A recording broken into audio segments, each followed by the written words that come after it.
search much deeper within. Through the way things appear, you're looking into my heart. Oh, and I'm coming back. I'm coming back to the heart of worship. And it's all about you. Hey, yeah. It's all about you. And I'm sorry, Lord. I'm sorry, Lord, for the thing I've made it. When it's all about you. Hey, yeah. It's all about you. And I'm coming back. I'm coming back to the heart of worship. And it's all about you. Hey, yeah. It's all about you. Jesus. I'm sorry, Lord. I'm sorry, Lord, for the thing I've made it. When it's all about you. Hey, yeah. It's all about you, Jesus. When the music fades, all is stripped away, and I simply come, longing just to breathe something that's a word that will bless your heart.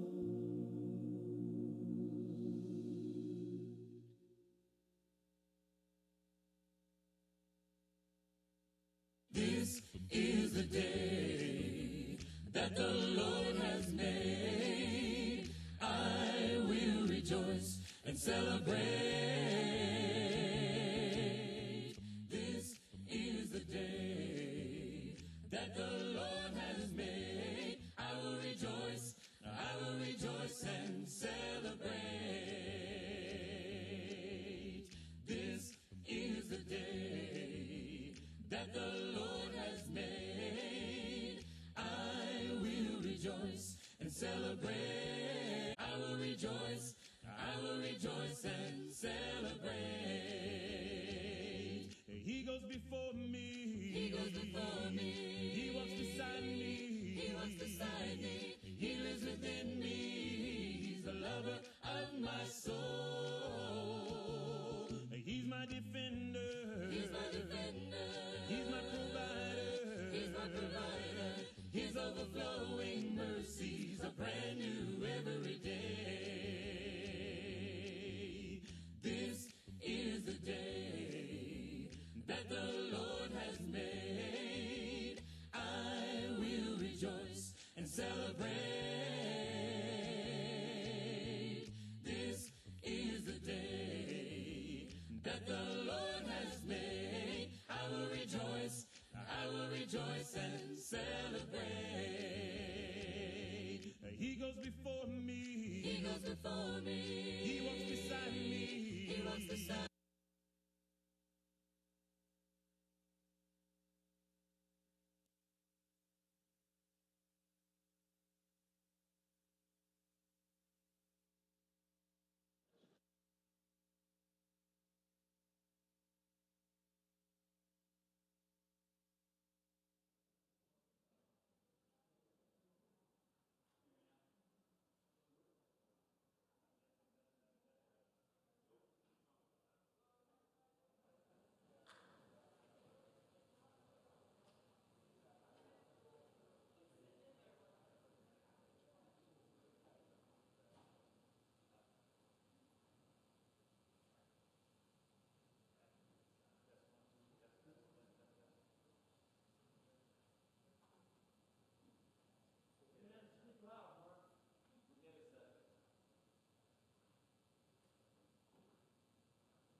Test 1, 2, there we go. Well, I don't know exactly what's going on here, but this side is definitely filled up, and then we've got some folks over here. So it's an interesting layout, how people decided to fill the room today. It could be. We could definitely set it up that way. We can take a survey here a little bit later. And then place people accordingly based on their vaccination status. All right, well, we are in the second week, and Jeff Sadler is teaching with me this quarter, but he is on vacation this week and a little bit of next week, and they are having a good time up in Montana. So that is where they are, and we're talking about finding hope at the breaking point. And the good news here is it's not a deep psychological, clinical psychology type of class. So I know several people had asked me last week and had said that they were glad to hear that it wasn't going to be anything real like that. But yet that is needed. We just don't have the expertise for that. But we will see examples of people who are stressed and anxiety. But the main hope that we're looking for as we work through this particular quarter is looking at different examples that we run across in the Bible where people were at a desperate point in their lives and God came to them and turned them around. And as it turns out, practically everybody had that issue at some point or another. And guess what? We do too. We do too. And God comes and heals us and moves us along, whether we're at a pinnacle and we've just fallen, or whether we're just building into it. And that's what we want to look at. And we live in a world, and we showed you a few things last week, but we live in a world that needs hope. And I don't think that's a gigantic surprise when we say that. But this is a Gallup survey. They've started examining these questions of what they call a negative experience. And so when they ask the question, have you had a negative experience in any of these areas in the prior day, it's different responses. It's around the world that they've asked this, about 115,000 people in 115 different countries. And what they found is 4 in 10 adults said they had experienced worry or stress, and just under 3 in 10 had experienced physical pain during a lot of the day just right before when they asked the question. And about 1 in 4 or more experienced sadness or anger. And so you see this trend here where it's moving up actually, and you can see that their index here went to 25, but then has been steadily increasing. It's actually interesting to read the commentary because nowhere in the commentary, of course, Gallup is not a religious organization, so they're not really doing any kind of overlay around spirit or around God or around the need for people, but they look at it from an economic standpoint. But if you were to look at the world and how it looks, what you can see here is on a global basis that there are some places that are less stressed than others. And the low in here, the high was Iraq, and they've actually been high for the last 2 years in a row, 19 and 20, if you can imagine. And then Taiwan was at the lowest end of 13. You can see the lighter colors means a little bit less stress, and the darker color means a lot more stress. And so you get a sense that it is a global issue, but not in every part of the world is there an issue. And that's kind of interesting in a way, because a lot of times when we sit here where we sit here in Oregon or we sit here in the U.S., we tend to think that our problems are the same as the rest of the world's problems. And they're not. In some places, things are doing better. Some places, they don't have social media and they don't have all the things that amp up psychology. And they're doing good. Right, Dan? You travel around. They're doing good. In other parts of the world. It all kind of depends on what's going on locally, what people are experiencing, what the world's like. Iraq, not so good, and that's very understandable when you think about the oppression and some of the different things going on. Afghanistan, you look around the world, but the bottom line is the world needs hope, and the world is in need of God. And people in Oregon, people here in Portland are in need of God. And so that is really the main point of this, and not to get us all depressed or extra worried when we look at a map here, but just to realize that we sit inside a context that sometimes feeds and moves along and makes it more difficult for us to be calm and to be stress-free and worry-free. Sometimes the surroundings really feed us on that. And so our hope here in finding hope at the breaking point, we want to kind of give context to this moment, as we talked about last week. We also want to find predominantly every week, look at examples where hope turns somebody around. And we want to see these examples. And then we want to be able to help anyone that's struggling themselves right now, but also if we run into someone or we come across someone that needs hope in their life, then we learned some different approaches for helping them as well. And I know after class last week, Jeff and I both had a number of conversations with folks that say, hey, this is exactly what I need right now. And I need some hope right now, or I need some help. And the point is, we're all in different places. And so if we're really doing well, be aware that somebody needs hope, somebody needs encouragement, and be there and be an ear for them. And if you're in a place where you're struggling or you need hope, be aware that there are people around you that are there to listen and lift you up. So we find ourselves at all different places. And last week we talked about Elijah, and we started in James 5, and this idea of remembering Elijah. He was a man no different from us. And perhaps that's a breakthrough kind of thought for you.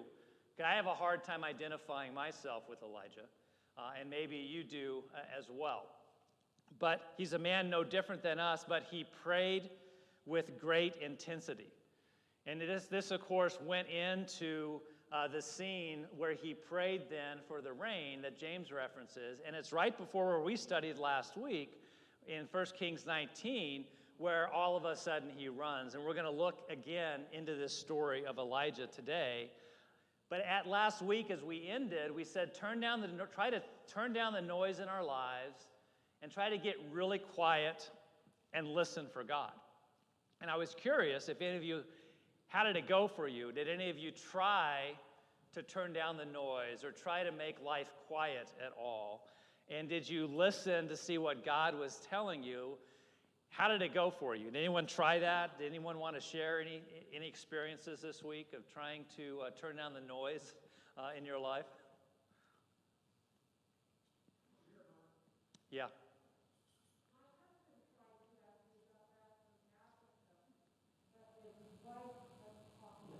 Okay. So he was trying to turn down the noise, and you kept talking a lot. I assume it's you. You said his wife, but it's okay. I was really quick there making the connection. And then was there a button for that? There was no button. He tried, okay. But that's a good thing though, right? In a way, it's good to have that extra, I wouldn't call it noise, that extra chatter can be good. Don't even try? Okay. All right. It is what it is. Any other attempts to turn down the noise or to get quiet? Yeah.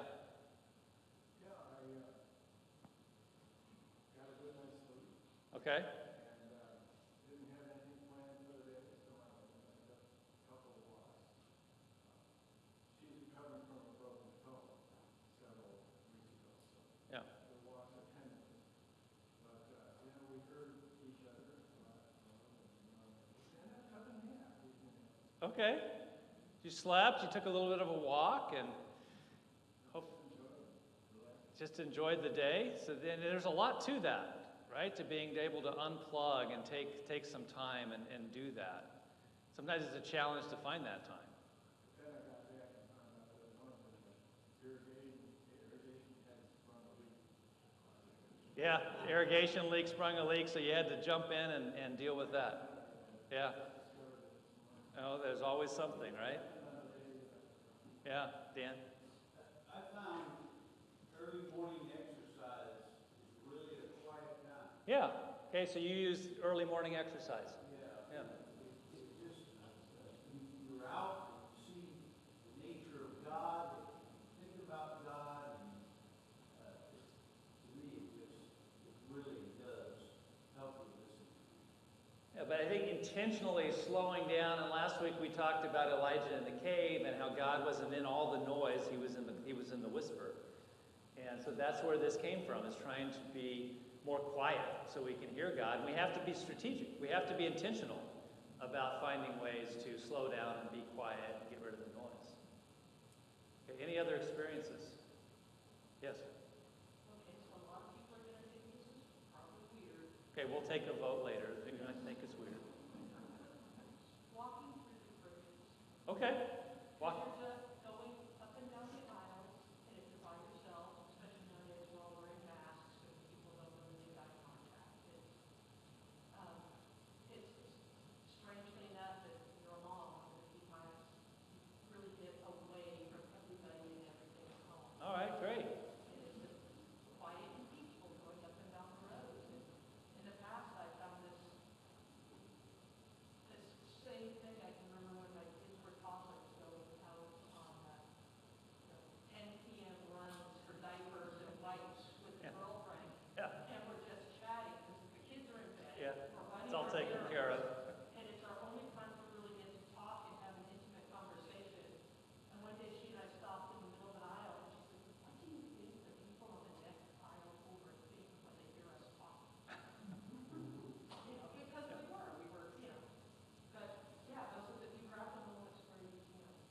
grab the moments where he can. It's a respite, whether it's outside or in your case, a grocery store. There's certain elements that all of us can find that become a place that we can restore, or a place that we can find some protection from other folks, or be quiet and be able to be in a moment of contemplation. And so I think we all can experience this. We can all find ways to turn down the noise in our lives, to shut off social media perhaps, different things like that. But a few verses that I found that I thought were really good for this week. First one is in Romans 12:12. It says, "Be joyful in hope, patient in affliction, and faithful in prayer." And I thought that was very, very powerful as we think about how do we find hope in ourselves, and thinking about Elijah and his process, the patience he had to have in his life over this time we're going to look at today, and then the faithful, being very faithful, or the intense prayer that James references for Elijah. And then in Romans 15:4, for everything that was written in the past was written to teach us, so that through the endurance taught in the Scriptures and the encouragement they provide us, might have hope. Lots of power there too. Just the Scriptures are there for us, and of course, as the writer of Romans, Paul, as he writes this, he's referencing Scriptures, which are the Old Testament, because that is what they would have been familiar with and would have studied. And so the Old Testament, he's saying, provides us encouragement, and they provide us elements of ways we can see hope. And so that also is powerful. And so today, we want to look a little bit and talk about Elijah in the desert, and how he got ready, or more appropriately, God got him ready to listen to him. God repaired him and healed him. And so you remember last week, as we started in the first part of Kings 19, Ahab comes and tells Jezebel all the things, and then she gives and sends Elijah. It's actually interesting because she gets word to Elijah, so she knows where he is, and she says, by tomorrow, you're going to be dead. And so just know that. There's a lot of conjecture on, did she tell him that to give him time to run? Did she tell him that, what was around that? But no matter what the reason why, he was afraid. He arose and ran for his life, came to Beersheba, which belongs to Judah, and left his servant there. And then down in verse 9, he comes to a cave and lodges in it. And so in between these two scenes here, just 6 verses around, it says he arose and ran for his life, then he gets to a cave, but there's up to 50 days in between these two statements and these two verses, and around 200 to 300 miles of walking, depending upon how you look at it and what the geography was like and the path that Elijah actually ended up taking. So keep that in mind, that it is a long geography. It's a long ways away. There's a lot of walking involved, and there's a decent amount of time in here. Just going from Jezreel to Beersheba, which he says he gets there, then he leaves his servant there, is around 95 miles. It says he just journeyed a day, so we're not sure exactly how far he went from there or how many miles were involved. And then from where he is in Beersheba to Horeb is around 150 to some scholars say it might have been 175 miles or 190. So you get the sense there's a lot of mileage involved, and there's a lot of time, calendar time. And so keep that in mind as we look here at these verses. So in verse 4, he himself went a day's journey into the wilderness and came and sat down under a broom tree. And he asked that he might die, saying, "It is enough. Now, O Lord, take away my life, for I am no better than my fathers." So you can see the anguish that he's feeling. He's afraid for his life, and he runs, and there's some amount of days that have taken place, so this isn't necessarily right away, but there's some amount of anguish that he's going through, that he's dealing with. And then on in this verse here, so you look at this, this is the first time that you hear Elijah's feelings, or that we get a sense into his feelings. And around the phrase, "it is enough," that I have lived long enough. I can do no more good among this people. Let me now end my days. And then Albert Barnes, on the statement, "I am not better than my fathers," says, I am a mere weak man, no better nor stronger than they who have gone before me, no more able to revolutionize the world than they. So you get a sense from the scholars here, from the commentators, what Elijah is going through. But as you think about his discouragement and what he's going through, how might his discouragement be understandable to us?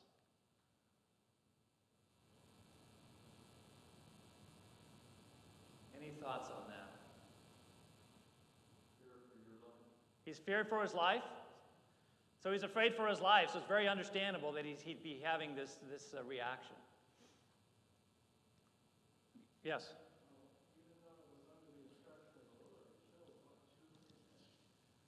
Yeah, probably closer to 400 to 800 or something like that.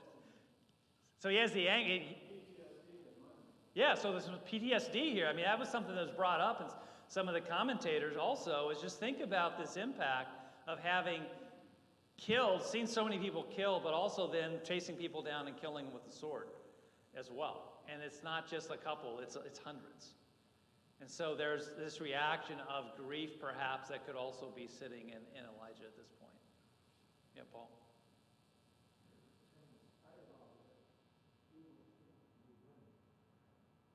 And what's that?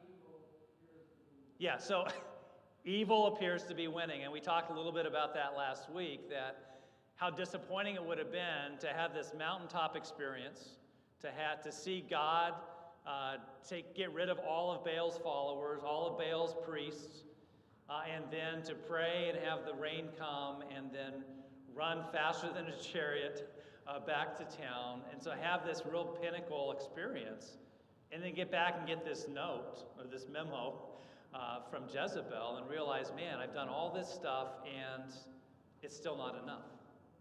Okay, Jonathan? I think that Elijah maybe had a different definition or expectation of success than what God did. Okay. I think maybe he had expected things to go differently and be like, hey, I'm a powerful actor and here's some results here.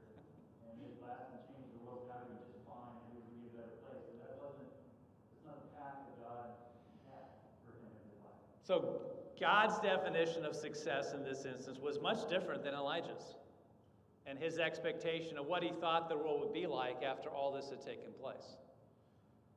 And so he struggled with that. And it's, I think, when you think back to James saying that he was a man like us, he's a person just like all of us, I think we can relate to that. Because how many times in our own lives do we have a different level of expectation, and God probably has a different view of success? Yeah, Randy? I think it's strong parallel here. See, when Paul in 2 Timothy in prison anticipating the likelihood of being killed by the Romans. Yeah. And his colleagues have been deserting him, and he's attempted to pass the correspondence to Timothy, and he's discouraged, and thinking about, what have I accomplished here?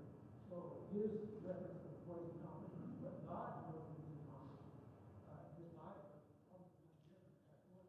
Yeah. So he needs to come at that point too. Yeah, so we see other examples like Paul that was discouraged. He was in jail, and as you bring up, he was trying to turn things over to Timothy, and yet God's expectation of success was probably different than Paul's.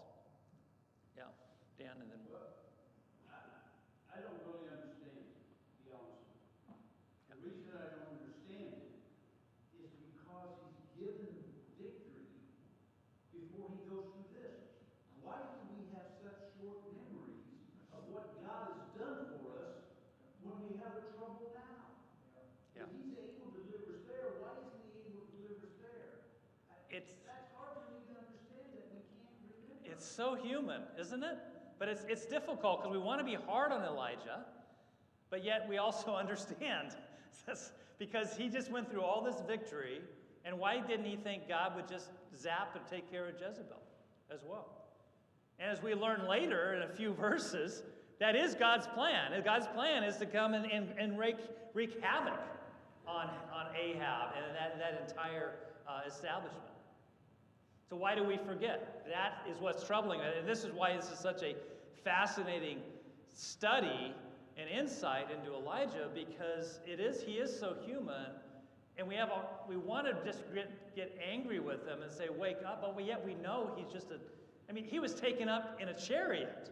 So we know he's a different level. And then James says he's a lot like us. And then we're like, oh yeah, he is a lot like us in a lot of ways.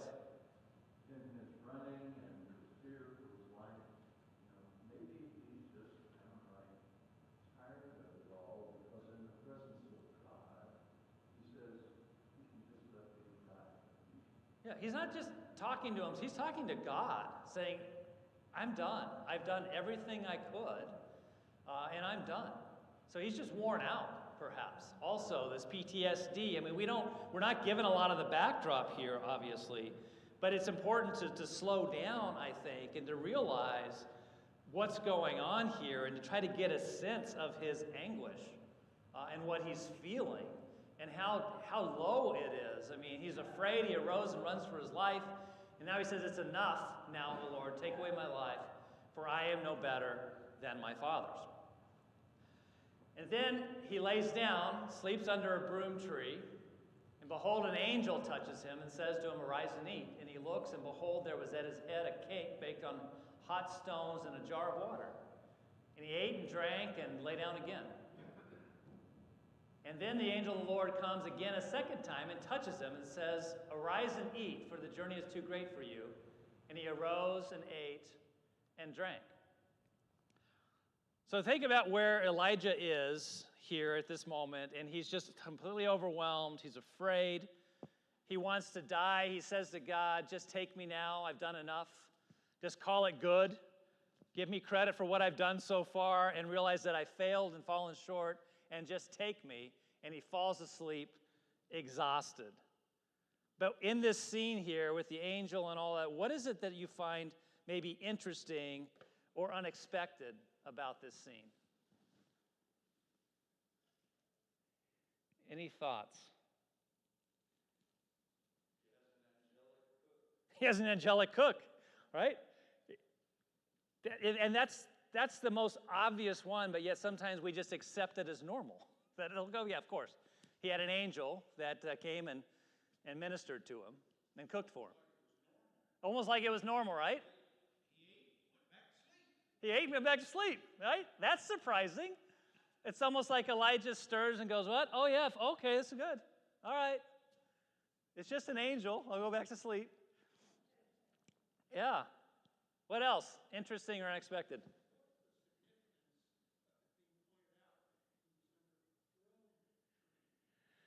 Yeah, there's some study on that. So the broom tree, it grows in a way that it looks like an upside-down broom, and it can provide shade. But the other thought, too, is for whatever reason, there's something in the bark that snakes don't like. So it would be a safe place to sleep in the desert. Yeah, it's not as, it gives a little bit, but I think that apparently there's some repelling snake properties to the bark that they would have known. So it was a good place to pull up to if you were going to rest, if you didn't want to wake up with a snake instead of with an angel. Anything else interesting or unexpected in here? Yeah. Okay, it's on his physical.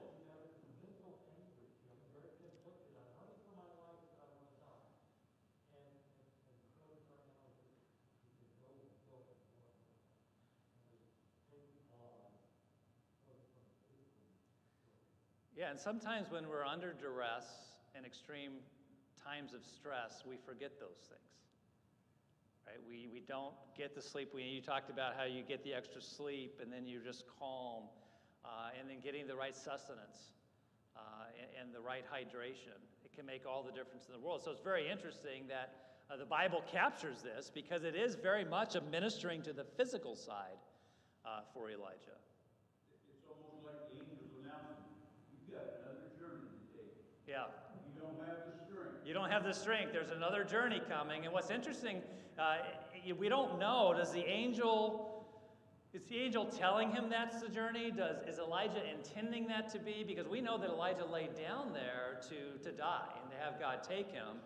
But it could have just been a seed that was planted. But Elijah, as we get ready to go, he understands where he's going for whatever reason. So he said to rise and eat, but the journey is too great. Too great, yeah. The angel said. Yeah. So the angel's giving him direction, and he's got to get up and go somewhere. So that's the other element here. He sustains him, gets him some rest, and then he gets him moving. So it's almost like, okay, you got your sleep, you had a nice morning, then you went for a walk. I mean, you did the whole Elijah thing there that day. Except for the sprinkler thing, I don't know what to do with that, the irrigation.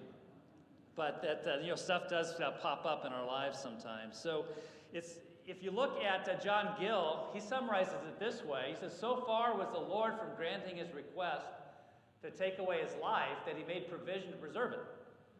Now, isn't it interesting that Elijah's request wasn't what God did? Right? Elijah requested, just take me now, but God actually makes provision to preserve his life, and so careful was he of him as to give an angel charge to get food ready for him and then awake him to eat of it. I thought that was really insightful, and God sends an angel to help Elijah recover and start moving and get moving again. So John Gill, I think, captures this well in terms of God's response here. Any other thoughts on Gill's perspective?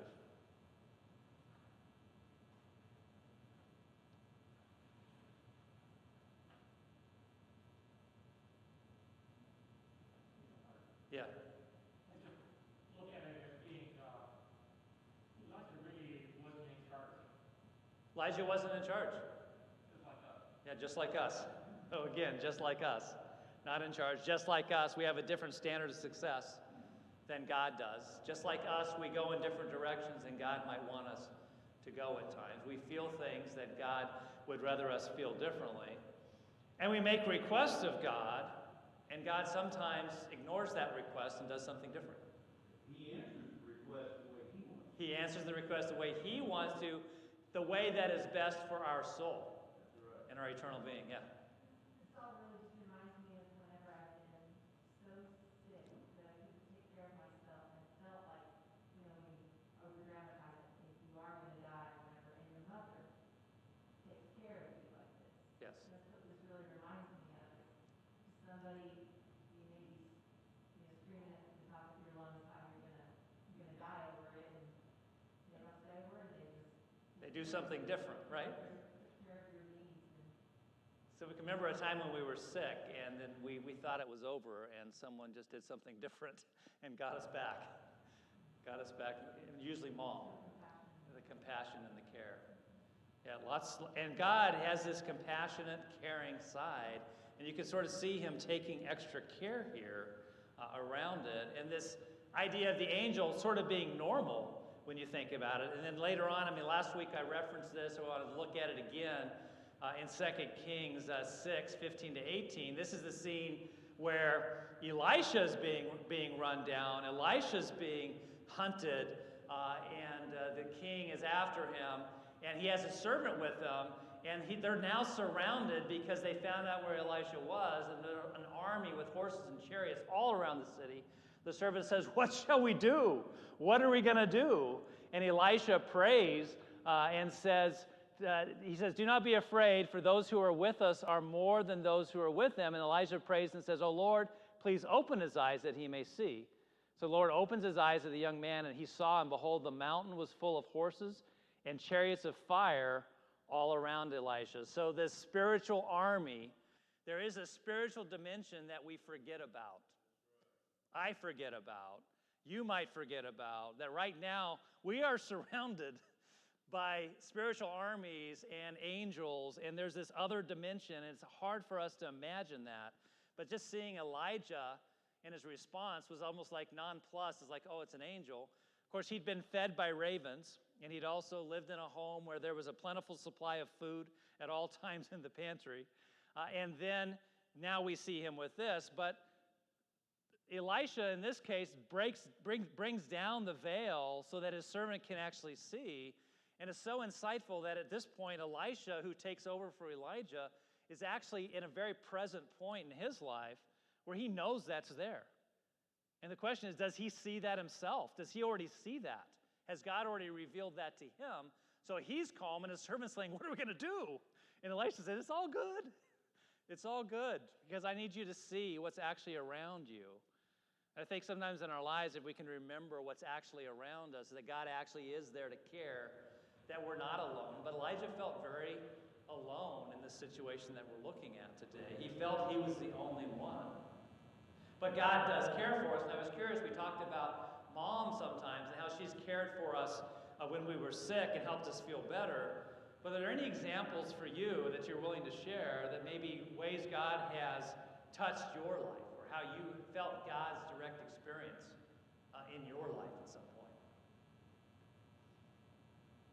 It's okay if no one has anything to share, but I was just curious, is there a moment that you might have thought, wow, there's no way that was anything but God taking care of me? Dan? I just have to tell an example of the trip I just took. I didn't make a flight. I had to stay 4 days. And I really needed the rest. Yeah, okay. And it gave me time to do some more study on the class I was about to teach. I worked so hard to get on that airplane. You missed the airplane. God, I really need to get on there. Yeah. I didn't know you. Yeah, God did something different. It's like, no, I need to be on the plane. And then you were probably upset for a little bit. And then you got calm and started, or were you never upset? When I didn't make it, when they said, no, you're canceled, it was like peace came over. Yeah. I said, well, God must have something else. And where you were, it was a 4-day turnaround before you could go again. Yeah. It's not like it's a 4-hour turnaround if we were in Philadelphia, maybe. So it gave you a chance to study. Any other examples?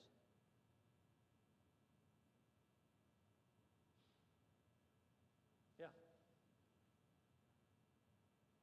So back when I was recruiting for Columbia, my partner and I were driving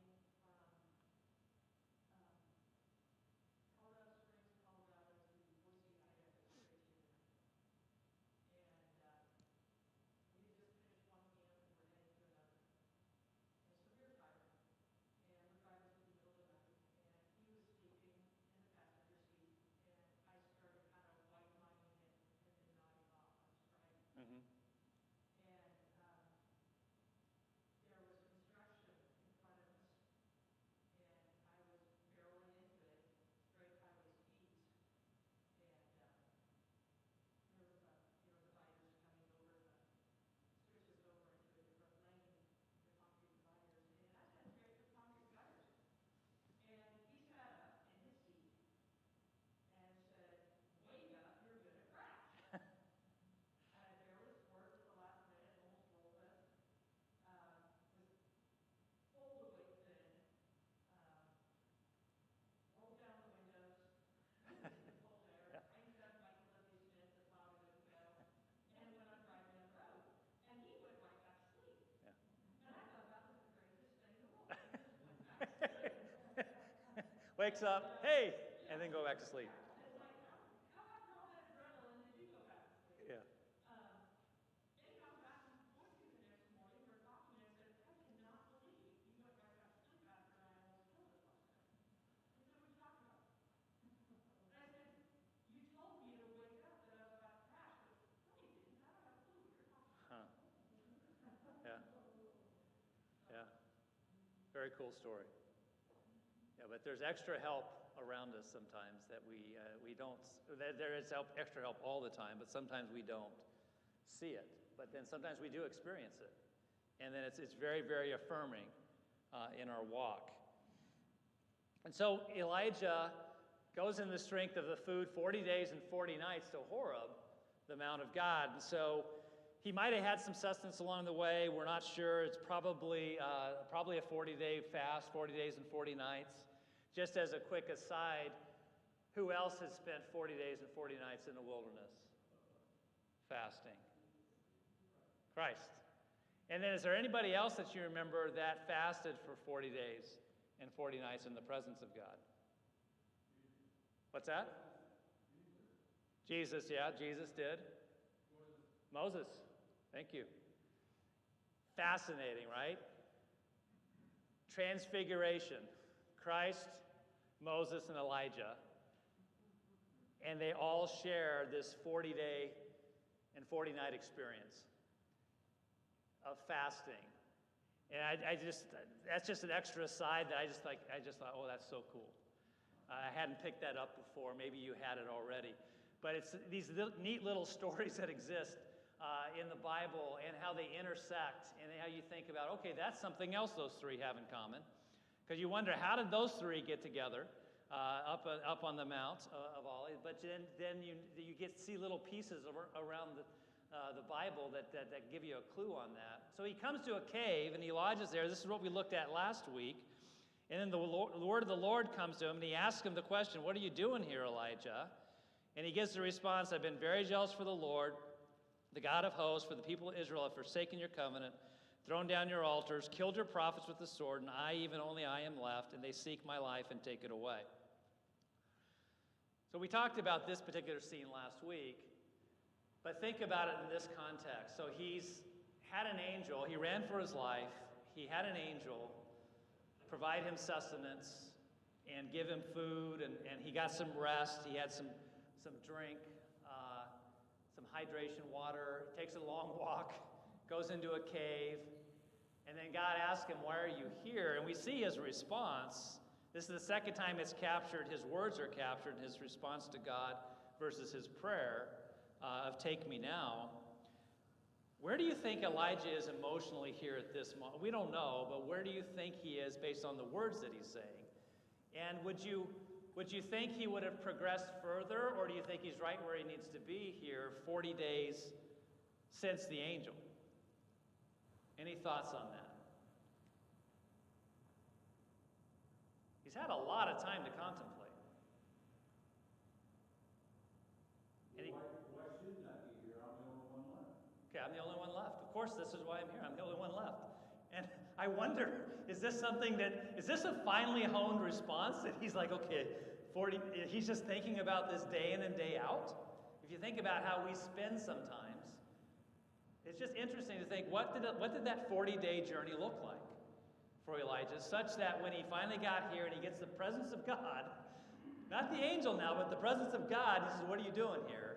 And this, not criticizing his response, it's a real response to how he feels, but where is he at emotionally? He still seems to be spinning a little bit, right? He didn't say, let me die. He didn't say, let me die, so he'd progressed, right? He's now in a he's healed some. He's no longer feeling like he needs to die. He's laying exactly where he's at, and it might have taken that much time for him to get clear in his head of this is where I'm at. This is what's upsetting me. You ever been upset about something, but you're not sure why you're upset about it? I'm not talking why someone else might wonder realize that you're upset and that you shouldn't be upset, but we get upset in our lives, and sometimes it takes us some time to get it condensed to a point where we can then understand it and convey it to somebody. It's a whole other thing to convey it to somebody. Any other thoughts on this, where he was emotionally? Well, he's the only prophet left. She's killed all the others. Yeah, so he feels like they're all gone, right? He's the last prophet. I'm the only prophet left, so what else is there to do? And She's seeking to kill me too. Yeah. And we know in the final exchange here that there's 7,000 other folks that have never bowed their knee to Baal. So he wasn't alone, but he feels alone, and he's talking to God about it. And he has the same response. It's like we say, we go into this depression and say, I must be the only one going through this. And that's Satan's tool, right? To make us feel like we're the only ones going through this. And usually tied to that is you don't understand. That I'm the only one going through this. I'm the only one that feels like this. I'm the only one that's experienced this in the entire history of humanity. And sometimes we can take it to that extreme. Elijah gives the same exact response after all the theatrics of God. He shows him all these different things, and he comes back and gives the same response. Jeff talked about last week how it was probably a little bit different in how he might have said the same words. But he gives a similar response, but then God comes back, and isn't it interesting? I think it's interesting that both in the prayer that Elijah had of please take me now, and his two responses, What doesn't God do about either one of any of those scenarios?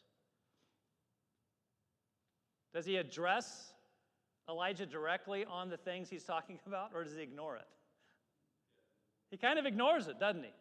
Because God knows what he needs to do, and he actually goes in and says, this is what I need you to do after his response. And Elijah then went.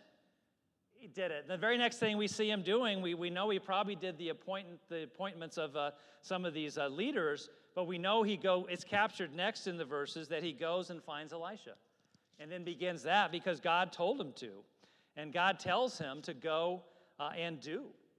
So why do you think Elijah was ready to hear what God had to say to him and then act on that? Yeah, Richard. Okay. So God told him what he needed to hear, not what Elijah thought he needed to hear. Yeah.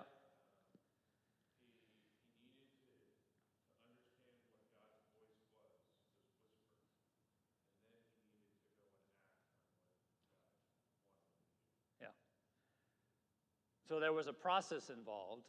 God knew what needed to be done, but there was an amount of time and lots of miles before God was going to be able to get Elijah back on track. How would it have gone if God jumped right into that moment in the desert when he says, take me now? Would Elijah have been ready for that message, you think? If God would have appeared to him right there instead of the angel? Maybe, but maybe God also knew I've got to sort of soften him up a little bit. I've got to help him work it out. I've got to have him ready where he's able to talk to me about what's on his mind so that I can then help him move.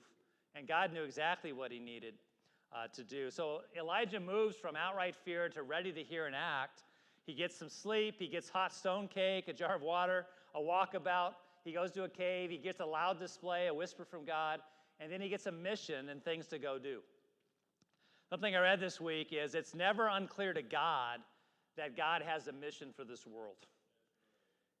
And he needs people to do that. He needs Christians and followers to do that. So it's never under debate that there's things to do. But sometimes he has to help people get to a point where they're ready to do some of the things that help the kingdom.